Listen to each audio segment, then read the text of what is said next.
Buenos días a todos, bună ziua tuturor. Mi nombre es Ioana Alexandrescu, soy lectora de rumano en la Universidad Autónoma de Barcelona y tengo el enorme placer y honor de tener aquí a Tatiana Țîbuleac, una escritora magnífica cuyo éxito en el mundo hispanohablante y catalano hablante no para de crecer, con ríos de entrevistas, de clubes de lectura, de reseñas.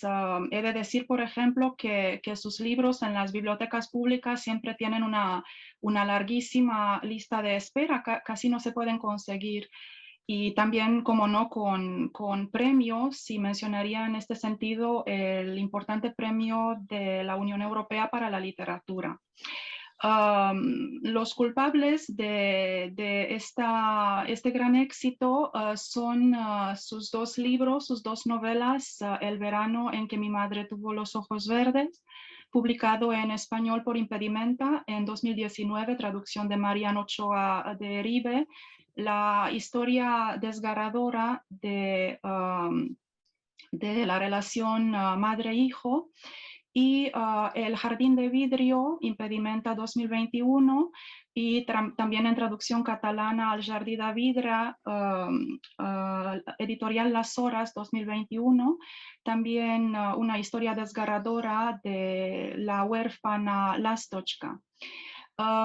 Tenemos aquí también a la traductora de este libro al catalán, Antònia Escandell Tur, una persona maravillosa, una traductora fantástica, que es premio Núvol de traducción, cuyos amplísimos conocimientos y excelencia han permitido que fuera la traductora de libros tan importantes y difíciles de traducir como Solenoide de Mircea Cărtărescu y Segador de Mircea Cărtărescu.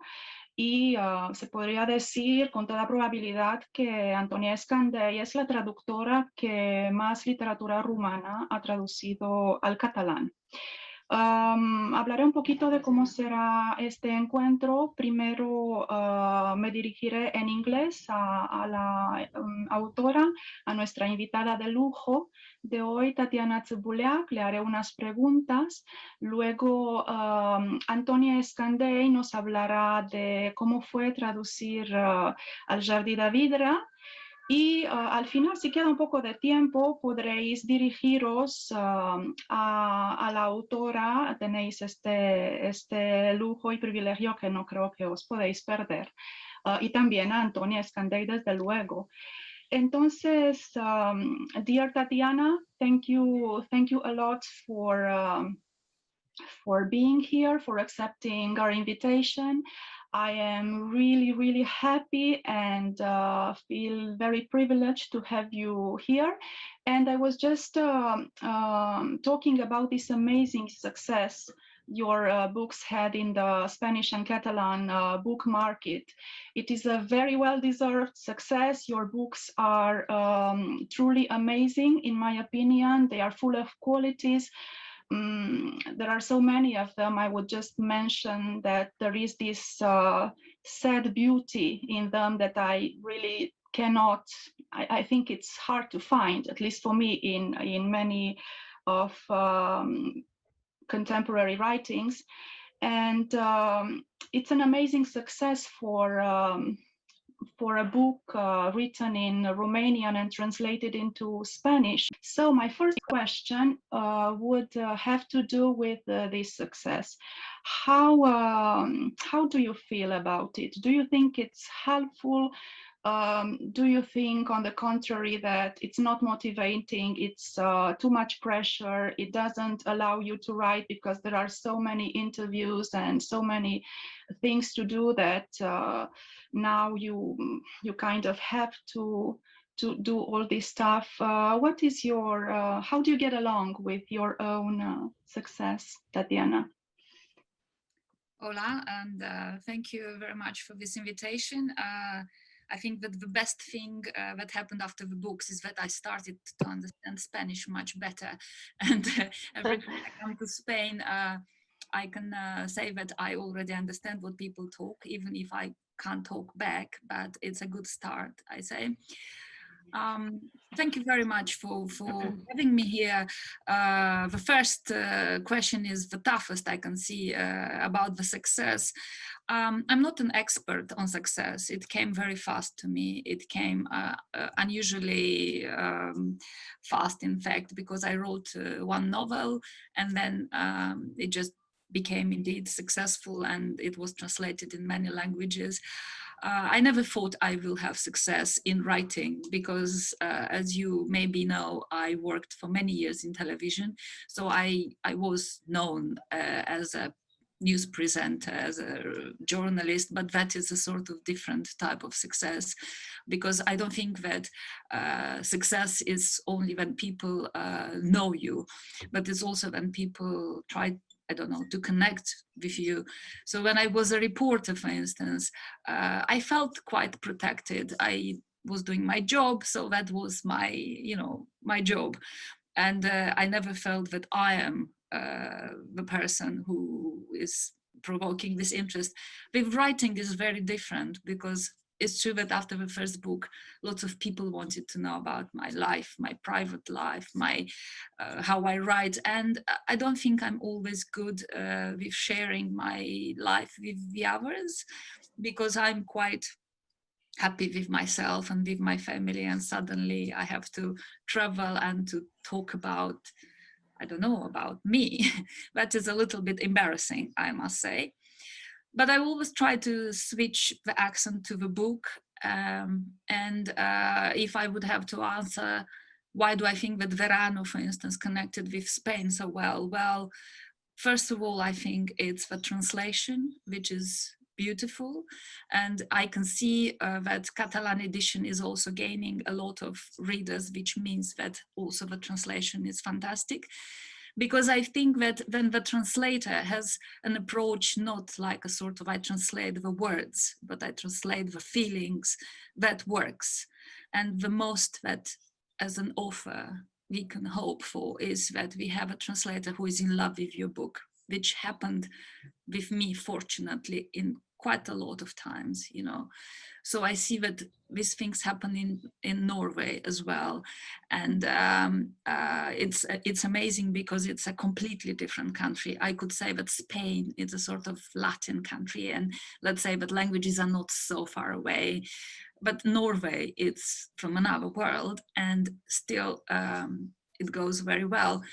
So I think it's translation. I think it's also the taste of readers for certain, I don't know, for certain writing. I feel that my writing is quite poetic, and Spanish people understand that this is their way of life. They like passion, they like feelings, they like colors, they like taste. So I think that my books are written in a certain way which connects easily. I can't say that the book is so popular in France, for instance. I think that it just didn't connect, it didn't happen. It's going okay, but you can't compare it with Spain. I'm curious to see how it's going to be in German. But yes, I think that just to answer the last question about the pressure is not from the people who ask me to talk to them or to the journalist. That is always, how shall I say, I'm always grateful, when people want to know about my books, want to write. That is being from that domain, being a journalist. I know how important is that for an author when a journalist comes and wants to write something about your book. The pressure comes from yourself. Because when I was writing the first book, I didn't even think that people will like it or not. I didn't care. I was just writing it. I was just enjoying it.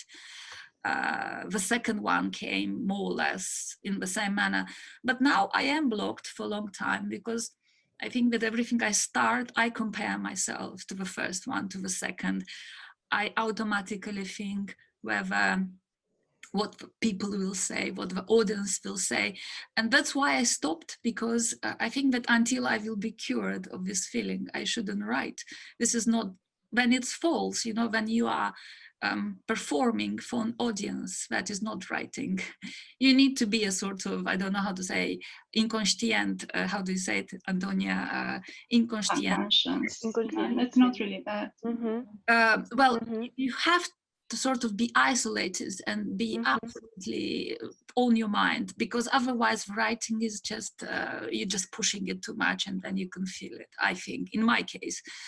So yes, now I'm not writing, but I have some ideas. I see that they bug me, so maybe it's not so far. Yeah, thank you very much. You said your books were perceived as poetic and that they are poetic. I couldn't agree more. And I'm not really talking about the symbolism, images, the phrase, because that would be an understatement. There are poetic, no doubt about it, but it's still an understatement, because there is something even deeper that is poetic in your writing. It's actually the vision that you have on the world, with people that are like broken wings, like Lastochka, that this fragility, this frailty of people, of life, that is what I find to be most poetic about your writings, that deeper level that is not only the phrase or the symbols and all that that thing. And I would like to know if you read poetry and you like reading poetry as a genre, or you find poetry in other writings or other things from life. I read poetry quite a lot now, but I didn't do it before. I was never drawn to poetry. It's not that I don't understand it, but it's just, I never felt that I can write poetry. I think that for poetry, one has to have a certain structure, you know, the way he sees things, the way he lives things. You need a sort of souplesse to transform your ideas in writing, and not many people can do it, you know. I mean, the good poets, they can do it in such a way that you think it's very easy, that is very natural. While if the poetry, again, if you can feel the work behind the poetry, it's not a good poetry. But after I wrote the Verano, and lots of people asked me, a lot of critics asked me whether this is poetry or not, or they classified it as a sort of prose poem, or I thought that maybe there is something there, even if I didn't ever think to write poetry. I never thought I'd do poetry in Verano. But probably for me, when you're writing, sometimes you need a pause and you need a sort of new, I don't know, it's like a new breath, you know. So probably those inserts, which is quite a poetic approach in Verano, I did it because the prose was too intense, the writing was too intense, so I needed to stop and I needed to dilute it somehow. But in the second book, I was more into poetry than in the first one, in Jardin.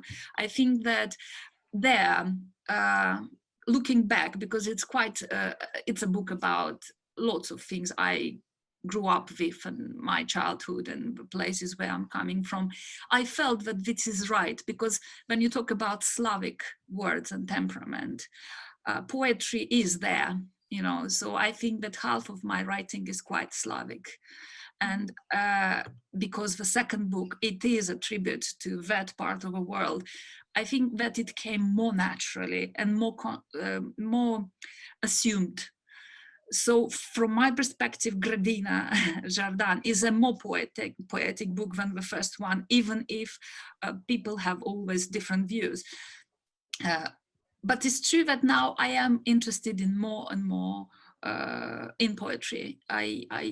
I read it not necessarily to start writing poetry, but I read it because I think it helps me to, I don't know, to work with my images, because I write in how shall I say, my writing includes a lot of images, and poetry, this is what it is, it's a sort of imaginary painting. So I read quite a lot of poetry this year, it's true.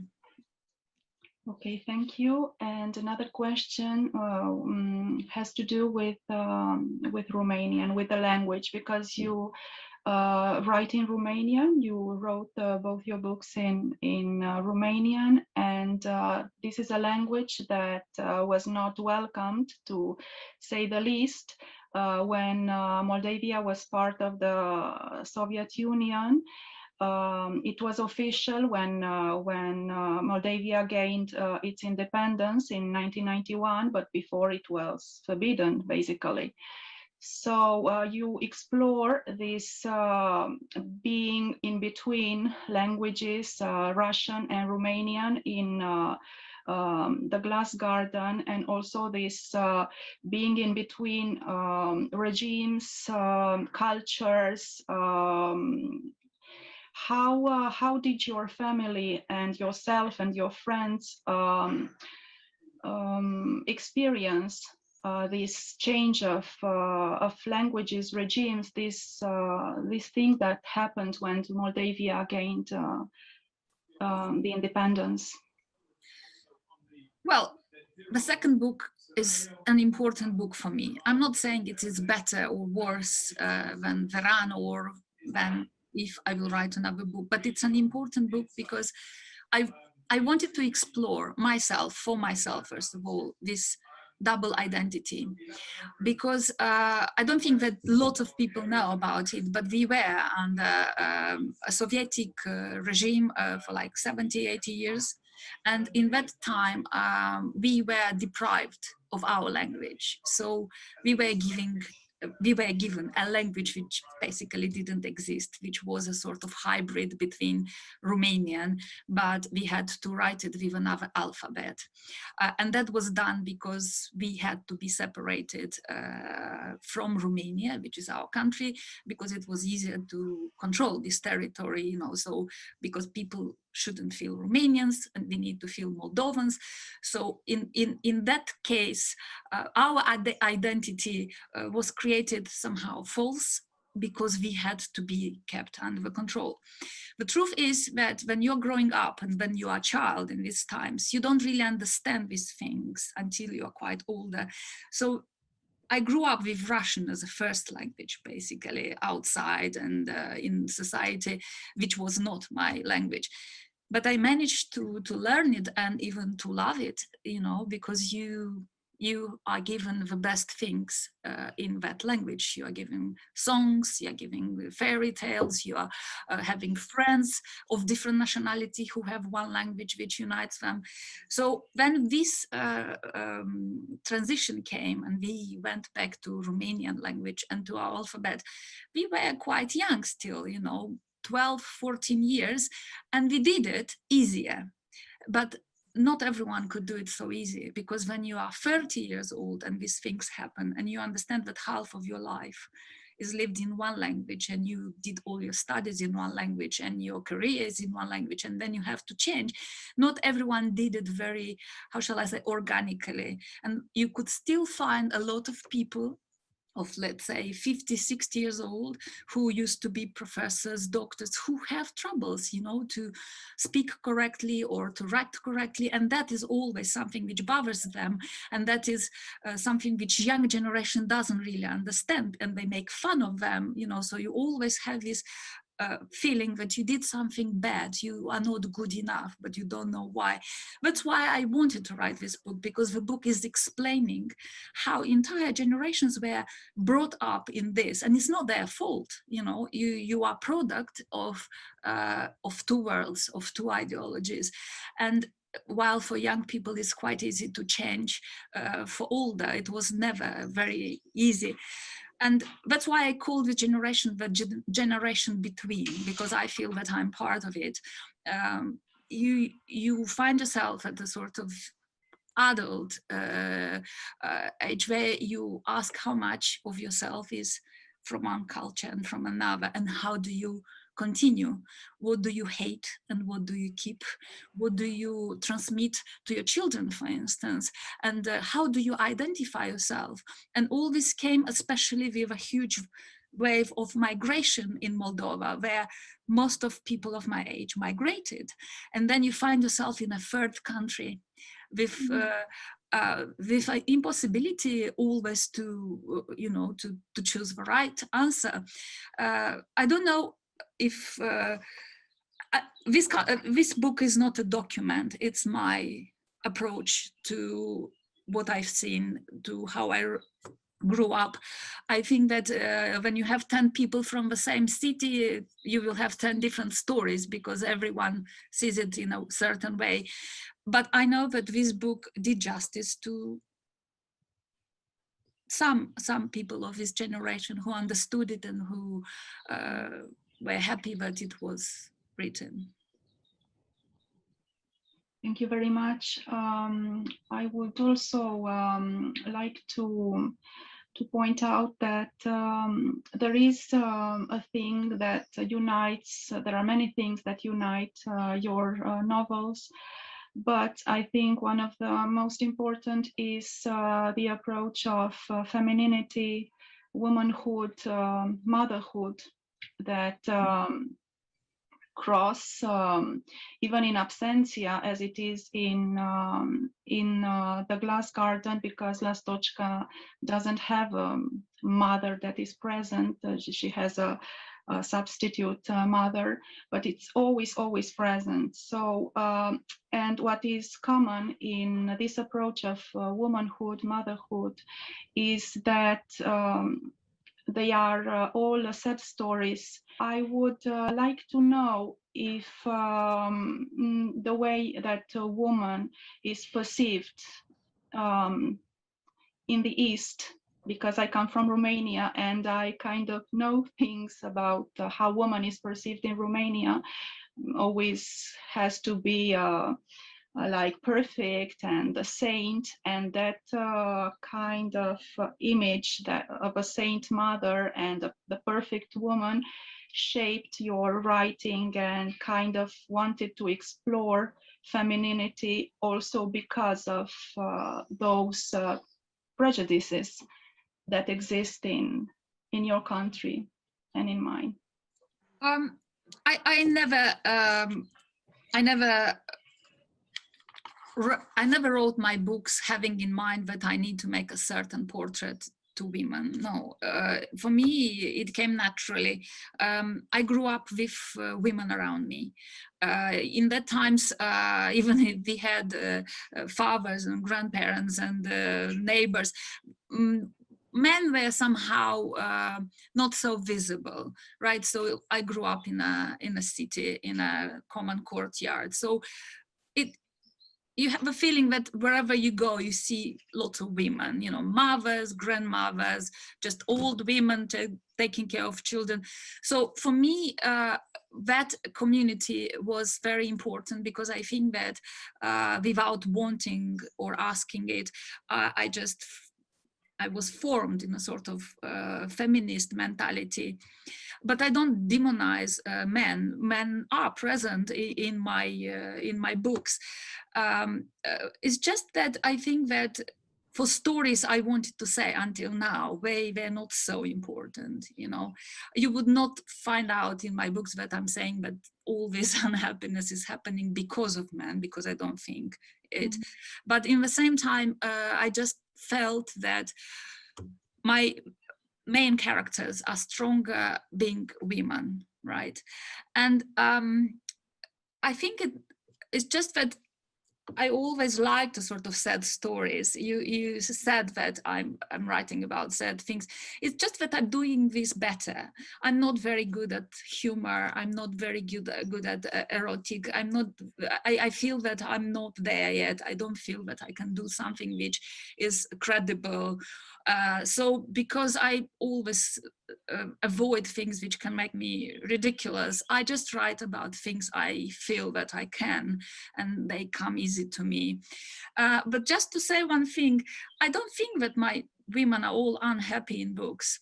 They're maybe not happy as in Hollywood style, but my women, they have their own little not shiny happiness, because life is rarely like in movies.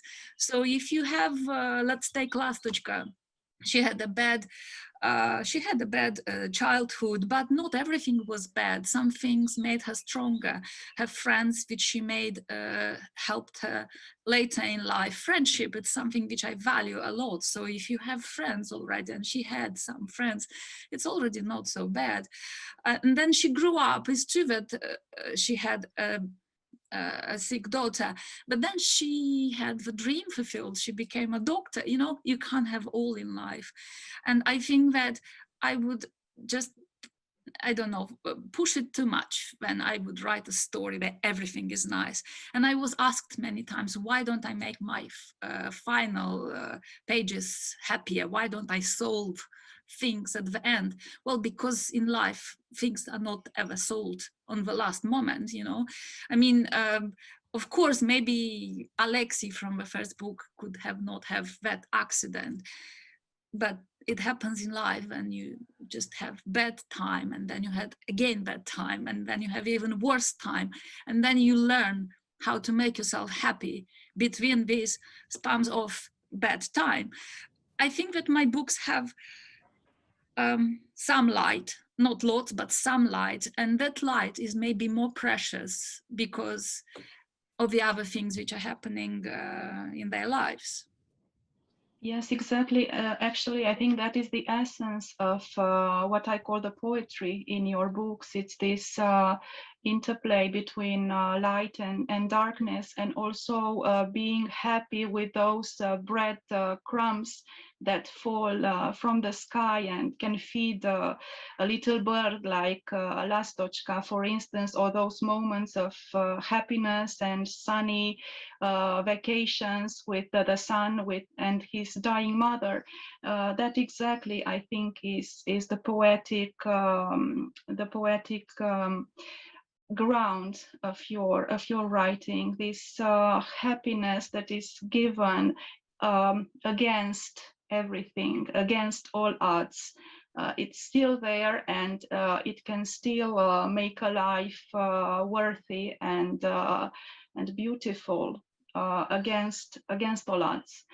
And my last question, I addressed the same questions to Mircea Cărtărescu when he visited us virtually last month.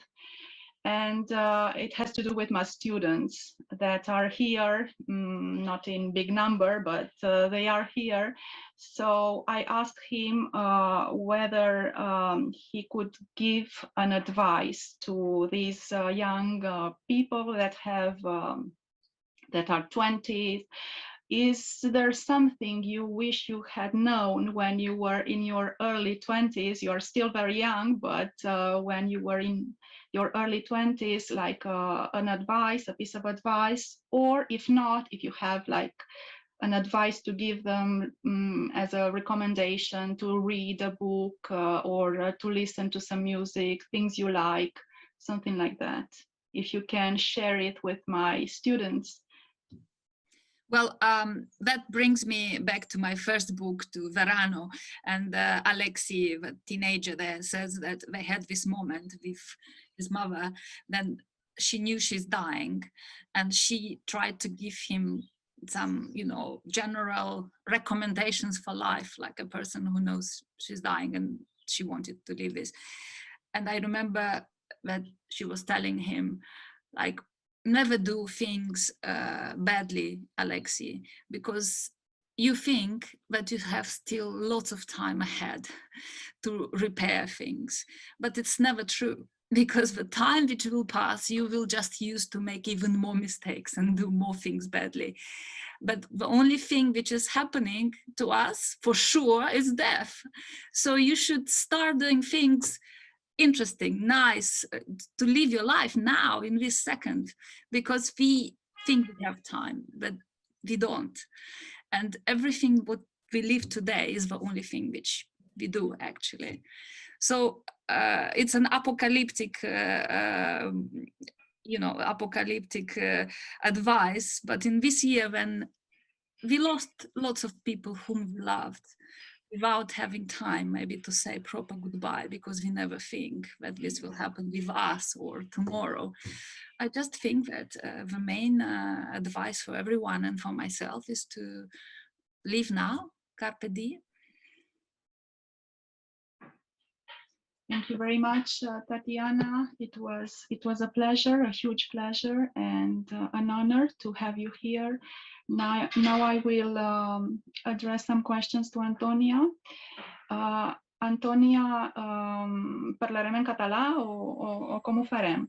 D'acord. Antònia, com va ser la traducció de Tatiana Țîbuleac al Jardí de Vidre? Com va ser la teva experiència de traducció? Si hi ha hagut algunes dificultats pel camí, coses així que vulguis compartir amb nosaltres? Doncs per començar, Ioana, moltíssimes gràcies per convidar-me en aquesta conversa amb la Tatiana Țîbuleac, a qui encara no havia tingut l'ocasió de parlar, encara que sigui amb una pantalla de per mig. Després de... Bé, també, igual com a la Ioana, també d'agrair a la Maria Santpere, que crec que estava per aquí entre les persones que estan d'espectadores d'aquesta trobada, el fet que em demanés, que m'escrivís Perdó, tinc un gat que no puc. Aleshores, gràcies també a la Maria per haver comptat amb mi per fer aquesta traducció, que realment ha estat un honor. I ha estat un honor i ha estat un repte també, perquè, tal com heu comentat, l'estil de la Tatiana no és fàcil. És un estil molt concís, aparentment de frases curtes, molt directe, molt despullat, però això no vol dir que sigui fàcil. De vegades és més aviat al contrari. Per exemple, aquest avançar diguem-ne, en l'argument mitjançant l'el·lipsis, aquesta manera d'ensenyar i ocultar al mateix temps, doncs és una de les coses que a mi m'ha semblat difícil de transmetre, difícil de conservar, de respectar en la traducció. Una altra de les coses que m'ha semblat molt interessant és l'atenció a la paraula, la tria lèxica, el fet que les paraules són impactes en l'estil de la Tatiana. Són paraules que tenen una força, tenen la força quasi de ferir a la persona, al lector, i buscar la paraula adequada en cada moment en català, que tingui aquesta força, que conservi aquesta força, també ha estat un repte important. Més enllà de tot això, per mi ha estat una gran descoberta tot el context històric, tot el context social que apareix concentrat en aquest pati del qual parlava la Tatiana, que és el pati on transcorre la majoria de les escenes del Jardí de Vidre.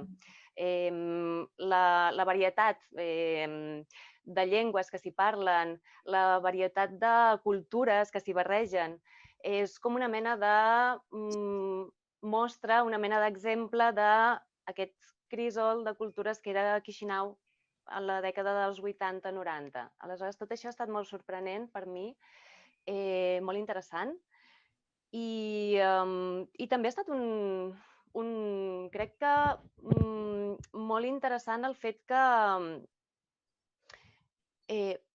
precisament pel desconeixement que crec que existeix avui dia respecte a aquest període històric en el context concret de Moldàvia, i d'alguna manera crec que és de gran interès pels lectors en català.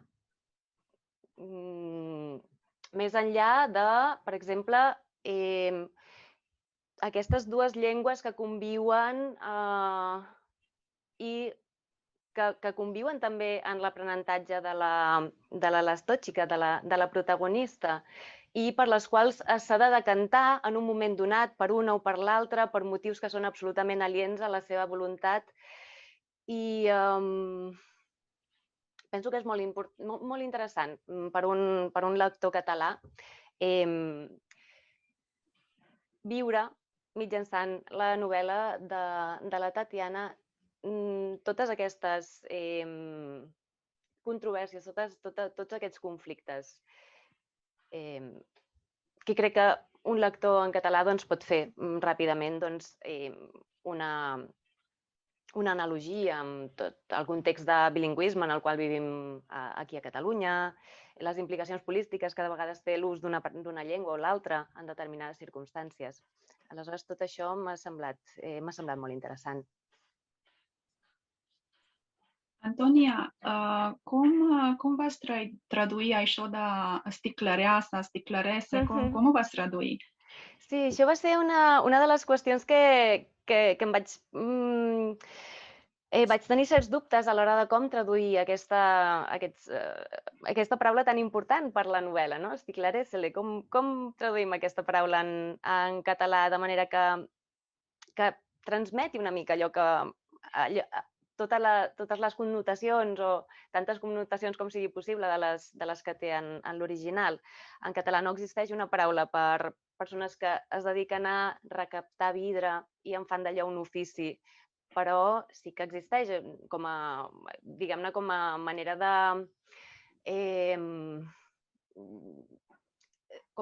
certes pràctiques que tenen a veure amb aquestes economies informals que s'han donat al llarg de molt temps. I la veritat és que vaig preguntar a la Tatiana i ella va estar d'acord amb la idea de senzillament deixar-ho com les del vidre. Les recaptadores d'ampolles, per exemple, perdria una denominació així tan precisa, però al mateix temps tampoc normalitzada, diguem-ne, perdria totes aquestes connotacions que té en l'original romanès. I així doncs vam decidir deixar-ho com les del vidre i d'aquesta manera s'entenia molt, com les persones, aquestes dues dones, a més, que es dediquen a recaptar ampolles com a manera de viure. T'ha agradat traduir el llibre? T'ha semblat una experiència, diguem, després de Cartarescu, com t'ha semblat l'experiència? Doncs m'ha agradat molt traduir aquest llibre. M'ha semblat, clar, és una prosa tan diferent de la de Cartarescu, no? Perquè Cartarescu té frases llarguíssimes. Per mi era un problema al principi respectar aquesta llargada de la frase de Cartarescu, que arribava a tenir potser 15 línies. L'escriptura de la Tatiana Țîbuleac és quasi oposada en aquest sentit, no? Són frases curtes, molt despullades de barroquisme, de qualsevol vestidura que sigui que pugui contribuir a adornar la cruesa dels sentiments, la cruesa dels actes en si, que de vegades són cruels i són violents, i tota aquesta violència està expressada de manera molt directa. Aleshores, per mi ha estat un exercici molt interessant per això, precisament, perquè és molt diferent. És una escriptura que no sé si diria oposada, però molt diferent de la de Mircea Cartarescu. I d'alguna manera,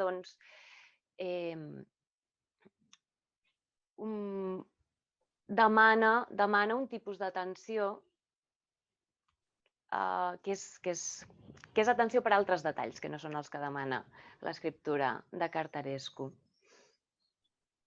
Jo crec que és un llibre difícil de traduir, en la meva opinió, perquè hi ha simbolisme, que de vegades potser no sigui tan transparent des del principi, i doncs les tries traductores s'han de fer una mica després, potser no des del principi, perquè no t'adones de què vol dir això realment, quin és el potser és un símbol, una cosa així, doncs no em sembla un llibre facilíssim de traduir. Sí, estic totalment d'acord. Per això que dius, aquest joc de símbols que de vegades fins i tot el converteix en una mena de jeroglífic en el qual s'han d'anar desvetllant els detalls progressivament, no? No es pot donar la solució de tot d'una sola vegada. I té a veure també amb això que comentava abans, amb aquest estil el·líptic.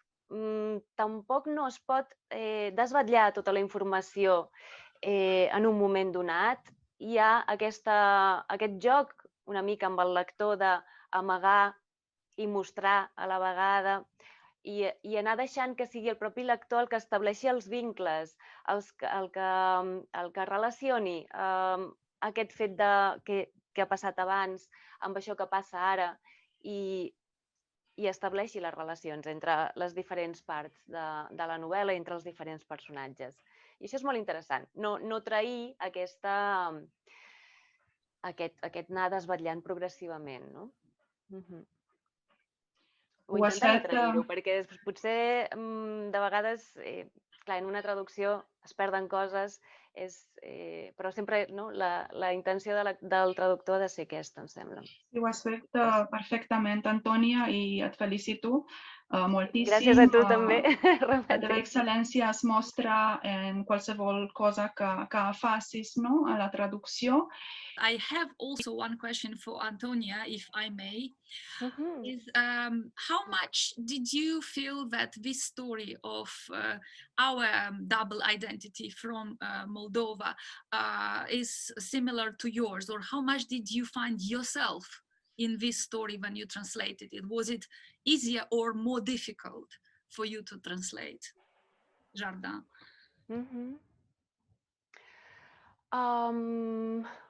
Jo crec que d'alguna manera a fost mai ușor, mi se pare mie, că... Eu comprendo. Poți vorbi spaniol ca să înțeleg? De acord. Espanyol o català? Com ho fem, Ioana? En català, potser, no? Sí? Ok, molt bé. Doncs penso que sí que aquesta situació tan curiosa, d'aquesta convivència entre dues llengües, a mi m'ha ajudat a pensar en la situació de convivència entre les dues llengües que es dona aquí a Catalunya. I els usos que de vegades diferents té depenent de les situacions socials o les implicacions socials que té i polítiques, també em sembla que sí, que es pot fer clarament òbviament es perden molts matisos, però es pot fer una similitud interessant, crec. When I was writing this second book, I thought that apart from people coming from ex-Soviet Union, no one will want to read it because it's so, I don't know, so local, the geography is clear. But then I was talking to the French translator, to Philippe Loubière, and he said that, I found myself a lot in this book because I'm also coming from a region where this double identity was always an issue. And there are so many places in the world where people grow with 2-3 languages. It's not only you and it's not only there. So I think it's interesting, as I said, that the book can be read in different ways. If you want only a story of, an orphan girl who becomes someone in life, you can read it only like that. If you want to make parallel with history of that part of the world, you can read it like that. There are different ways of reading this book. It's not only one story, it's layers of stories. So that's why I asked you, thank you for your answer, because I think that different people read it quite differently, and in different parts of the world it will be another title, let's say title as in another main topic of the book. Gracias. Gracias a ti, mulțumesc ție, Tatiana, pentru generozitatea de a veni azi aici și de a ne răspunde la întrebări. Le estaba dando las gracias a Tatiana por su generosidad de haber aceptado la invitación, por abrirse por compartir con nosotros sus pensamientos. Y nada, hemos hablado en varios idiomas, no tanto en rumano, pero yo creo que el rumano es el idioma implícito de toda esta charla, de todo este encuentro. Sin el rumano no habría habido nada, ni las novelas, ni la traducción, ni tampoco nada. Nuestra presencia aquí es la lengua implícita. Y última posibilidad para preguntar algo, y si no, ¿alguien se apunta? Yo Karina, por favor. le quería preguntar si escribiendo este libro, El jardín de vidrio, ha tenido algún momento de bloqueo creativo y cómo lo ha superado. Thank you. No, actually, I never felt that. Probably because I had this story in my head all the time. And even if Verano was my first book, I think that Jardin was always the first book in my mind. So I just needed a time to sit down and write it. And I wrote it with a big joy because I played a little bit with writing and somehow revisiting my place and my childhood. I had a great joy writing it.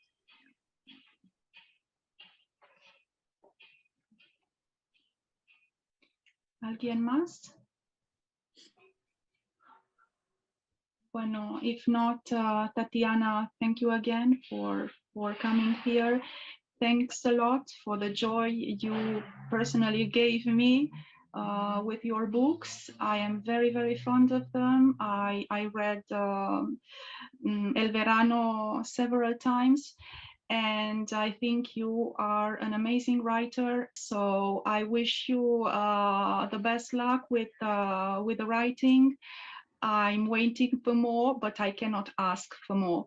And congratulations again. Thank you for coming. And y a todo el mundo, pues muchísimas gracias por estar aquí, por acompañarnos, y hasta luego. La revedere, numai bine. La revedere. La revedere.